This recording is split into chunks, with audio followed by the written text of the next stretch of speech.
Vítajte v Karma klube.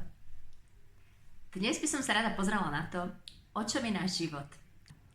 Niektorí z nás možno máme joby, ktoré sú od 9. do 5. a perfektne to pre nás funguje, vrátime sa domov z toho jobu, či nás baví alebo nie, a potom tvoríme. A je to super, pretože si tým dobijeme baterky a funguje to. Možno niektorí z nás prídeme úplne vyžmýchaní jak handra a vôbec už sa nám robiť nič nechce a ten job nenávidíme. To už si musíte zistiť vy, aké to pre vás je. A možno ešte stále máte myšlienky, kam toto vedie, čo keď sa nikdy nestanem umelcom, ktorému niekto bude za to platiť.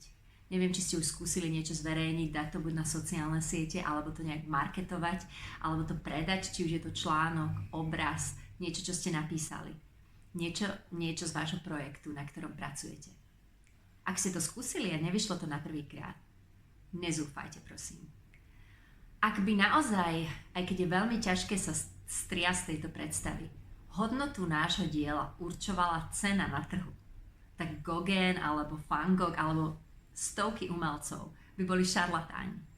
Umelci, ktorí nemali nikdy peniaze, ale nakoniec je ich práca nevyčísliteľná a pozná ich každý. Myslite na to. Trh môže byť niekedy naozaj dole, alebo môže byť COVID, čokoľvek. Je strašne veľa situácií, ktoré podmienia to, ku komu sa dostane vaše dielo, či sa predá, alebo či sa niekomu bude páčiť. A ako už sme o tom hovorili minule, nie každému sa páči všetko. Napríklad mne sa nepáčil Harry Potter, pritom je to jedna z najpredávanejších detských kníh.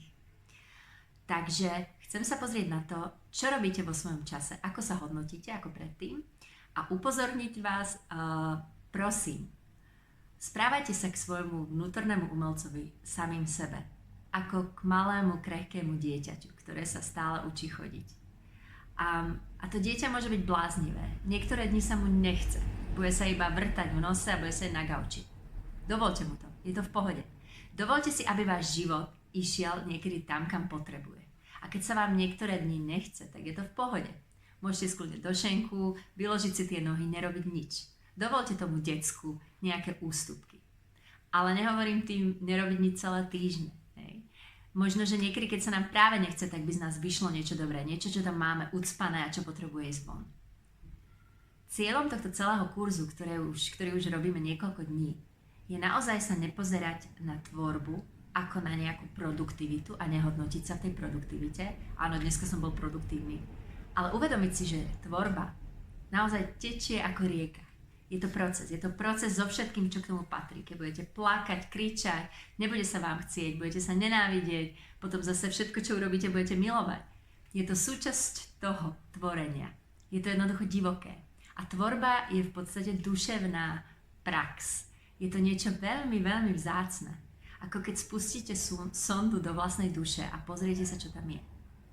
A preto potrebujem, aby ste sami k sebe a k tomu, čo vytvoríte, pristupovali naozaj v rukavičkách a takto. Takže žiadne hodnotenie sa na základe lajkov alebo pochvál. Pripomínam, bavme sa o svojom tvorení naozaj iba s ľuďmi, ktorým dôverujeme, ktorí nás podporia a ktorí vidia už to, že kreativita je sama o sebe odmenou. Jednoducho, kreativita je krásny proces.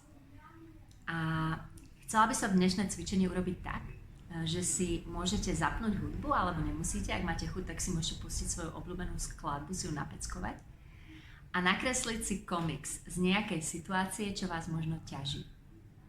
Alebo sa z nej vypíšte. Čiže ak máte niečo, čo vás trápi, alebo niečo, čo sa stalo a potrebujete to ešte vnútorne sprocesovať, skúste to prevrátiť na humor a buď to nakresliť do komiksu, kde sú tie postavy s bublinami, alebo sa z toho vypísať. A nehodnoťte sa. Nechajte to, nech si to žije samé. Ďakujem a budem sa tešiť na vaše zdieľanie.